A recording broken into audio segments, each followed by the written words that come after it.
बोल रहे के आगे पटो तो ये से छुट्टियां ढेर दिन हटाई तो कहने की मैं बताओ घर ले चला मैं बताओ ध्यान रखना लोगों औरत के गुलाम बन के मत रहना और जरूरत पड़े तो इंजेक्शन मत भूल जाना।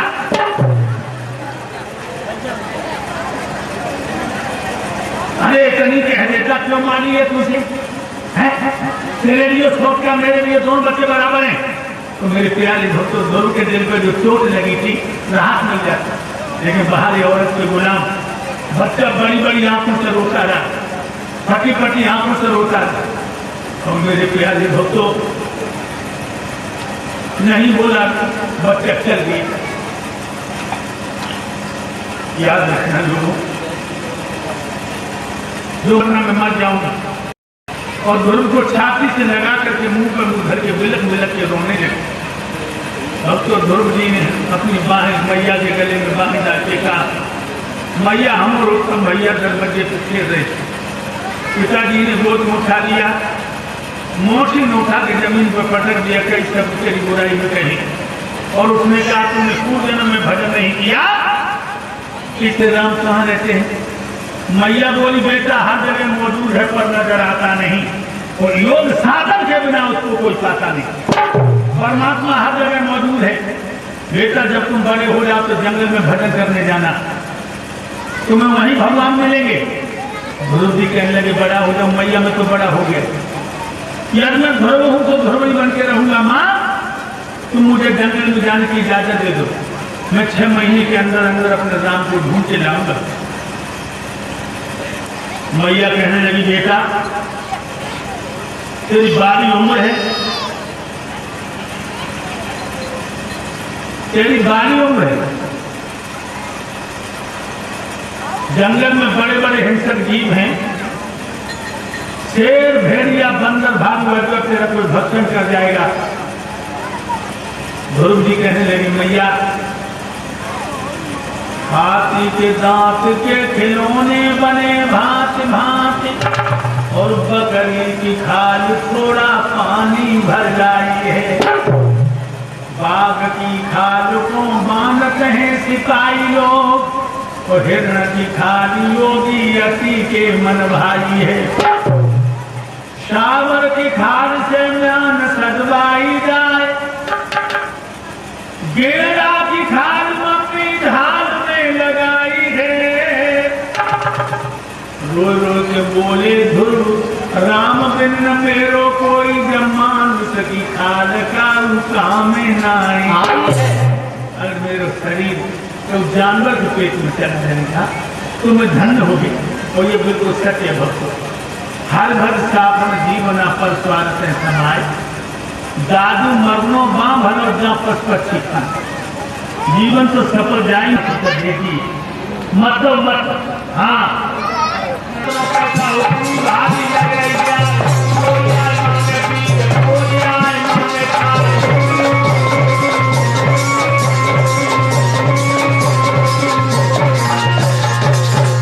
पैसा बारे में भारी देखिए मैंने उपाय जाके पास जितनो पैसा उतनी भारी लग रही ब्याज कोई आज मांगे भी कोई आज मांगे खाद और जाको न दे तो बहुत भारी देते हो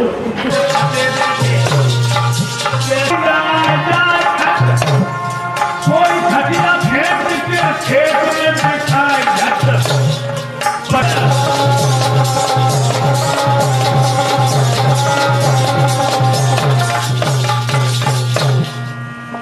गरीबों को नींद बहुत अच्छी है कोई समझा नहीं है कोई पटने बच्चे तो पटे डरो और भक्तों ने पैसा वालों नींद और नया नींद नहीं आए सारी रात द्वारे को जोरो करे और कभू कभू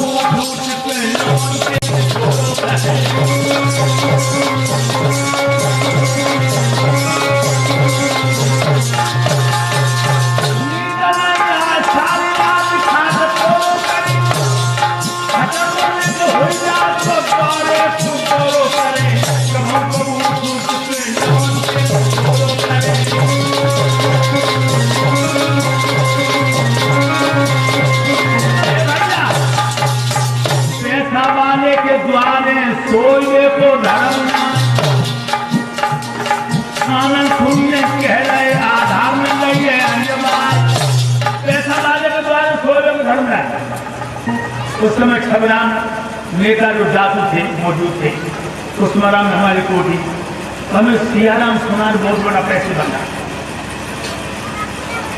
अरबों की दौलत, दिल्ली में, ग्वालियर में, जयपुर में, और बिल्कुल सादा रहे। हमारे पास आके बोले स्वामी जी अरे मंदिर में कीर्तन हुए तो आप आ जाओ। हम चले, तो हम गए मंदिर में कीर्तन हो, 12 बजे कीर्तन खत्म हो, सब अपने पर चले गए।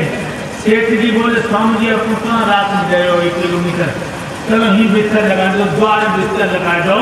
रात में छबराम चढ़ बैठे, क्या हुआ?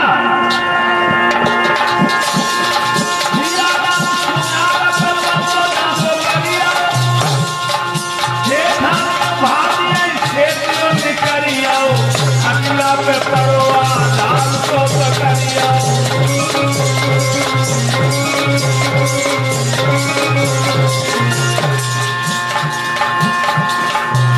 रात में छबराम चढ़ बैठे, जो घर की खटिया में लात मारी हम उठ के बैठिए।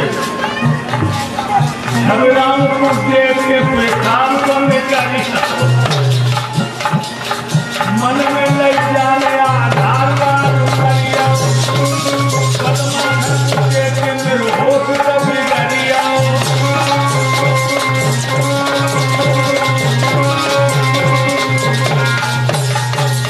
एकदम छबराम में 4-5 वर्ष जो उन्हें देखो भक्त होश में कौन है तू?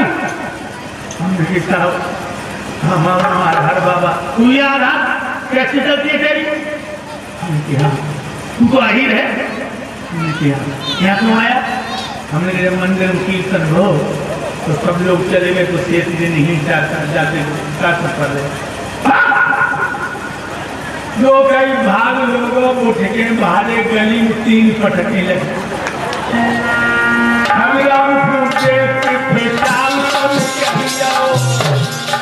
मन में लई जान आधार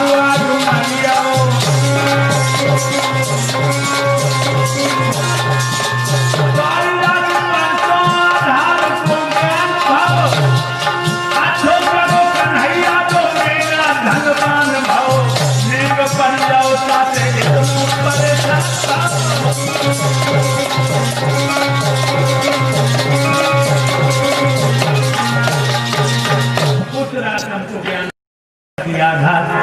तो भगवान तो पैसा वाला नहीं बना हो, तो मेरे प्यारे भक्तों पैसा वाला दुनिया में शहर में नहीं रहता। आज भोग जी कहने लगे मैया मुझे जंगल में जाने की इजाजत दे, अगर तुम्हें जंगल में जाने की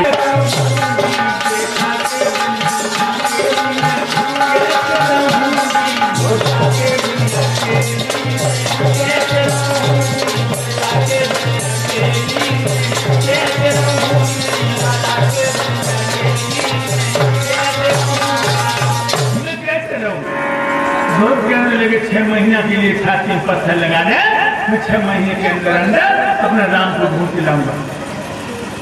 और अगर तुम्हें जंगल में जाने की इजाजत न दी तो तेरे चरणों की सौगंध, रोटी की कोन का पानी की मोन अपने होठों पर नहीं रखूंगा और शरीर को सुखा सुखा के नष्ट कर दूंगा। मैया समझ गई। अब ये दोनों दिनों से गया, इसलिए अपने पुत्र को राम के नाम पर न्यौछावर कर दूं। देखिए अब तो भक्तिया को देखिए, 5 वर्ष के बच्चे को गोद में ले लिया। हट देखी कर कुमर की गद गद शीतलुमारी भई, इच्छाओ पूरन लाडले आशीष दे अज्ञान दई। मोन खुर मैया को कन्हैया दरस फिर मोए दीजिए, सब छोड़ खट के जगत के तू भजन वन में कीजिए। जाओ मेरे भक्तों, ध्रुव में मैया के पैर छुए और ध्रुव जी गले में चल दिए हैं। गांव के लोगों ने पूछी बेटा ध्रुव कहाँ जाए रहे? ध्रुव जी बोले अपने राम से मिलने।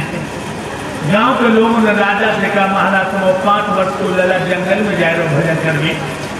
राजा ने कहा मेरी रानी ने अपमान किया, जाओ मेरे बेटे को रोक लो। कह दो ना जौ की रोटी नमक से मिलती थी, आज से दूध घी दही मक्खन मिलेगा।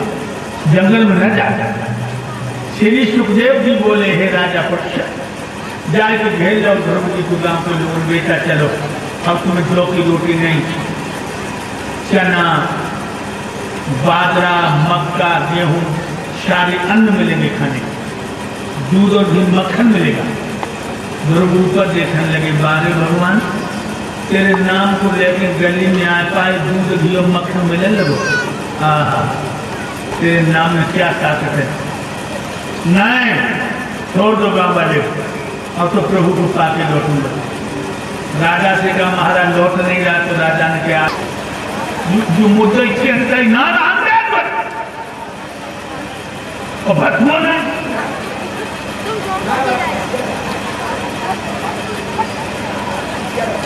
लोगों ध्रुव को भूख लगी, केट पको पड़ो मन पिंडी के मार के छोड़ के पूजा खा के पानी पियो, फिर भजन करने लगो। दूसरा आसन 25 दिन को लगो। 25 दिन बाद ध्रुव जी की आंखें खुली तो क्या खना शुरू, केट के पत्ता घड़िया हथेली भी लड़के पीस की फांसी लगा जो अंदर पानी पियो। फिर भजन करने को बैठी हो, जब फिर भजन करने को बैठी हो तो ध्रुव जी का आसन 2 महीने का लगा। 2 महीने बाद जब ध्रुव जी की आंखें खुली हैं तो कैंच पका पड़ा नहीं छुआ, कैंच के पत्ते नहीं छुए, हवा का हाथ किया।